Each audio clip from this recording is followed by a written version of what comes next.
Amejitokeza kabla ya mechi yenyewe kucheza. Tunazungumza ni mchezo wa ligi kuu soka Tanzania bara mara baada ya ligi kusimama kwa muda mrefu. Ukitazama kwa hili ambalo limeendelea kujitokeza, mengi yameendelea kuibuka, lakini mchezo ndio leo ambao utachezwa.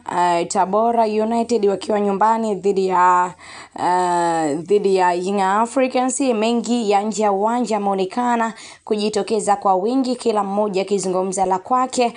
Masuala ya rushwa yakihusika kwa ndani, lakini kauli mbalimbali, wapo ambao wameonekana kauli hazijawafurahisha kwa kiasi kikubwa. Afisa habari wa Tabora alitoka hadharani na kumtaka afisa habari wa Yanga Ali Shabani Kamwe atoke hadharani na kuomba radhi kwa mkuu wa mkoa wa Tabora Chacha kwa kauli yake ambayo imeonekana kuwachukiza wao kwa kiasi kikubwa, na kuona kwamba sio kauli ya kiungwana hata kidogo. Lakini mambo yamekuwa mengi zaidi, kila mmoja akiwa anazungumza la kwake, ila kikubwa kinachosubiriwa ni mechi yenyewe, mechi ambayo Young Africans watakosa wachezaji kama Stefano Azizi Ki, atakosekana kama Clatous Chota Chama, lakini Hadi Aucho ambaye amekuwa ni kiungo muhimu sana katika kikosi cha Young Africans, lakini pia Kennedy Musonda atakosekana kwenye kikosi. Hivyo unatazamiwa kuwa ni mchezo ambao kocha Mirdi Hamdi ataenda